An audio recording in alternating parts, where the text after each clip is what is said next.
Shalom from Israel to all of the Daystar viewers around the world. I'm Moshe Bar Tzvi, the producer and founder of Israel Now News. We at Israel Now News are dedicated to bringing you the full story and the truth about Israel from Israel.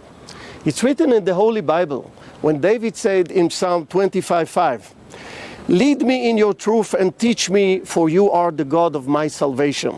For you I wait all the day long." And God says in Zechariah 8:16, "These are the things that you shall do. Speak out the truth to one another. Judge with truth and judgment to peace in your gates. And always search for the truth, and the truth shall set you free." John 8:31. I hope you enjoyed the program. God bless you from Jerusalem. Shalom, shalom.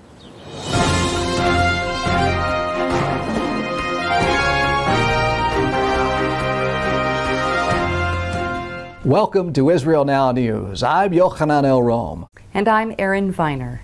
In our top story, Prime Minister Benjamin Netanyahu convened an emergency meeting at the end of celebrations for the Jewish New Year to discuss strategies to combat the most recent wave of Palestinian terrorism. The talks with his top ministers of defense, public security, and justice included the fast tracking of legislation aimed at introducing mandatory prison terms for anyone convicted of throwing rocks and firebombs.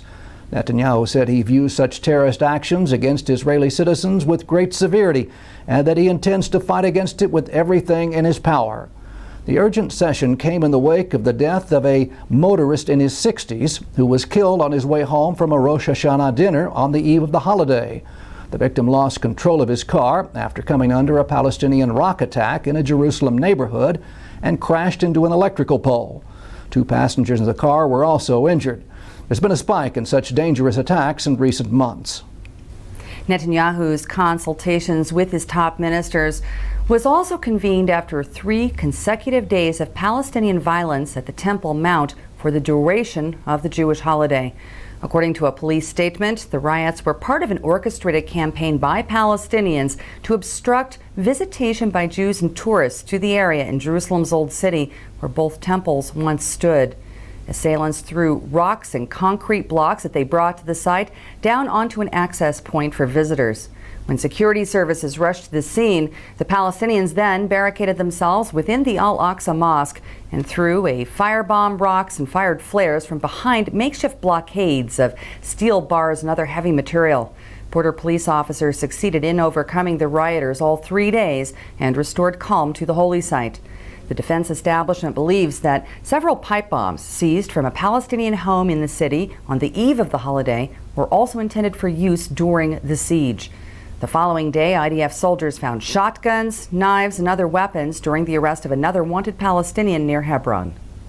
The United States is boosting its troop presence in the Sinai to fortify the security of international peacekeepers who have been coming under terrorist attacks in recent weeks. Pentagon spokesman Peter Cook said, "Our concern and top priority right now is the safety and security of U.S. personnel." He added that 75 additional troops and other military assets will be deployed to the Egyptian peninsula. A light infantry platoon and forward surgical teams, as well as equipment and vehicles, are also being sent to the area. 6 soldiers, including 4 Americans assigned to the multinational force and observer peacekeeping mission, were wounded in a series of recent bomb attacks by Islamist insurgents in the area. The Americans were en route to help soldiers hurt in the first blast by an improvised explosive device when they were targeted by a second. All were evacuated by air to a medical facility for treatment. The MFO was created by the 1979 peace treaty between Israel and Egypt. About 700 U.S. troops are based in the Sinai between Israel, the Gaza Strip, and the Suez Canal. The Egyptian army has been engaged in a fierce battle against rising numbers of jihadi groups opposed to Cairo's toppling of its former president, Mohamed Morsi, of the terrorist Muslim Brotherhood organization. Last month, the Islamists were suspected of killing 16 border guards in northern Sinai, prompting Egypt to send armored vehicles and hundreds of troops in what was the biggest buildup in the demilitarized zone since Egypt's 1973 war with Israel. The Pentagon remains concerned over the deteriorating security conditions in the region and is considering additional measures that may be taken to ensure force protection. Islamic State insurgents are threatening to uproot the Jewish state. and to turn Gaza into another of their Middle East fiefdoms. In a video released from Syria, masked ISIS operatives accused Hamas of being insufficiently Islamist and too lax about religious enforcement. The jihadis addressed their statement to the tyrants of Hamas, who overthrew the U.S.-backed Palestinian Fatah faction for control of the Strip in a bloody 2007 coup. Hamas is also an Islamist movement which shares the extremists' hostility to Israel and Jews across the world. It has been deemed a terrorist group by the U.S. and the European Union and is viewed as a regional security threat by Egypt. Israel's Minister of Intelligence, Israel Katz, has accused Hamas of partnering with Islamic State affiliates in the Sinai in the realm of weapons smuggling and terrorist attacks. In his annual greeting to the public on the occasion of the Jewish Rosh Hashanah New Year, Prime Minister Netanyahu said that it has become evident to all but the most bigoted and prejudiced that Israel stands out as a beacon of progress and modernity, of democracy and of human rights in a region plagued by fanaticism, terror, and unbelievable savagery. He said it is important to work together in repelling slanders leveled against the country, and he called on all friends of the nation to join Israelis in wishing for a better future for those across the globe, the Middle East, and most importantly, for the only democracy in the region and the one and only Jewish state in the world. Meanwhile, as Palestinian leader Abbas hosted European Council President Donald Tusk, senior officials in Ramallah announced that he's planning to declare all peace agreements with Israel null and void during his upcoming speech at the UN General Assembly later this month. It is widely believed that Abbas wants to renounce the landmark Oslo Accords as well as the 1994 Paris Protocol on Economic Relations. Abbas recently informed his party faithful that he will not seek re-election as head of the Palestine Liberation Organization nor the Fatah faction, indicating that he will soon retire from public life. He nevertheless just green-lighted the building of a $13 million royal palace for himself in the Palestinian Authority's governmental seat in Samaria. According to an official Palestinian website, his more than 43,000 square foot luxury mansion will take 2 years to complete and is set to sprawl over about 12 acres of land and include 2 helipads. The multi-million-dollar residence will be financed by the PLO's budget, which is deeply debt-ridden and largely propped up by U.S. donations. The Jewish people are preparing for the holiest day of the year, Yom Kippur. Also known as the Day of Atonement, Yom Kippur is marked by fasting and prayers asking for forgiveness. During the 10 days leading up to Yom Kippur, Jews repent and request absolution for any wrongdoing from others, so that by the Day of Atonement, they will be humbled to ask forgiveness from God. We at Israel Now News wish all of our viewers a Happy New Year and pray that God will protect Israel. And we encourage you to continue to pray for the peace of Jerusalem.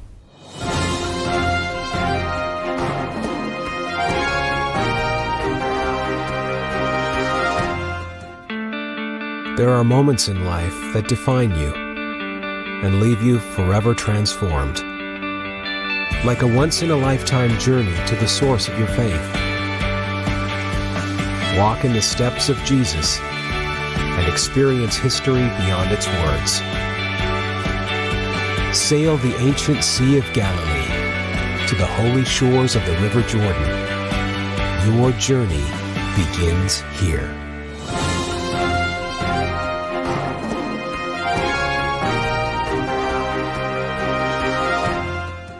That concludes the news portion of our show. Stay tuned for Ask the Source with Josh Reinstein.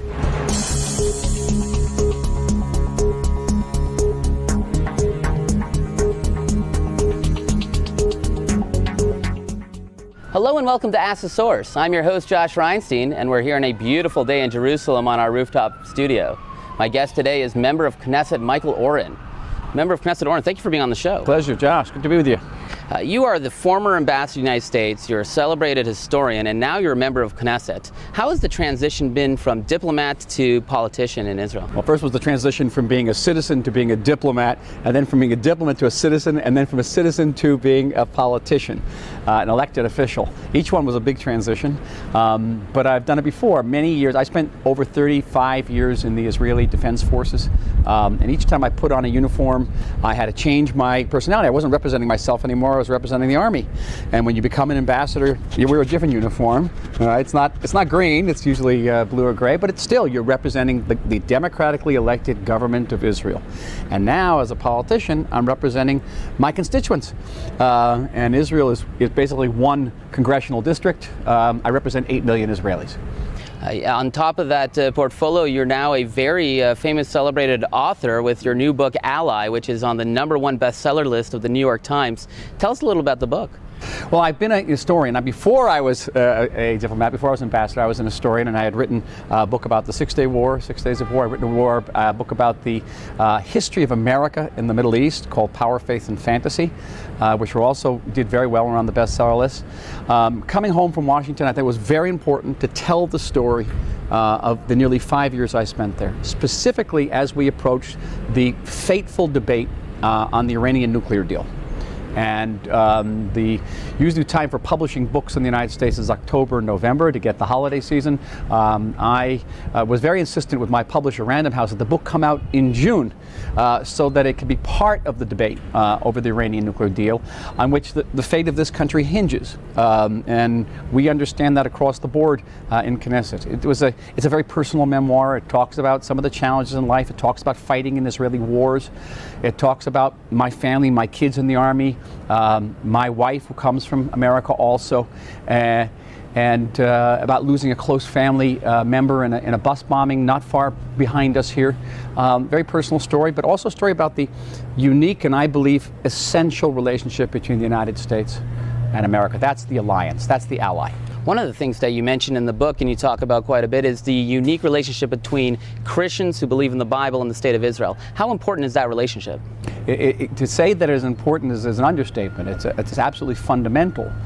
The U.S.-Israel alliance has several pillars. There's a strategic alliance. Our armies and our intelligence communities cooperate, but that's a relatively young alliance. It really started in the aftermath of the 6 Day War when Israeli forces reunited the city of Jerusalem. Behind us, American policymakers woke up and said, well, there's this powerhouse in the Middle East and we should be allied with that powerhouse.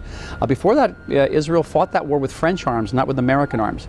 There is the shared democratic values, which I represent as a member of Knesset, the fact that we are not just part of this ever-shortening list of democracies in the world, but Israel is one of the few democracies in the world, along with the United States, that has never known a second of non-democratic governance, even though we've never known a second of peace in our entire existence. So we're quite unique, and there's a deep appreciation for Israeli democracy in this very rough neighborhood we live in, a deep appreciation in the United States. But beyond that, deeper than that, older than that, are the spiritual ties between Israel and the United States, going back to Puritan times, where the idea of a reunited, a recreated Jewish state in the Jewish homeland, the land of Israel, was inseparable in Puritan minds from the idea of America. And the founders of the United States deeply believed that it was their duty as Americans, as Christians, to help the Jewish people restore their ancient sovereignty in their homeland. And this was John Adams, the second president. This was Abraham Lincoln. This was Woodrow Wilson. This was, of course, Harry Truman. They deeply believed this. And so the recreated Jewish state owes so much to American Christians, and that support continues to today. More than once, I would enter an office as ambassador in Congress, and a representative from some state in some district in Texas, which was 5 times the size of the state of Israel, maybe did not have all that many Jewish constituents, would have a Bible opened on his desk, and he'd point to the section in Genesis, the verse which says, "Those who bless my people shall be blessed," and then he'd say, "I believe that. How much does Israel need for support for Iron Dome?" Just like that.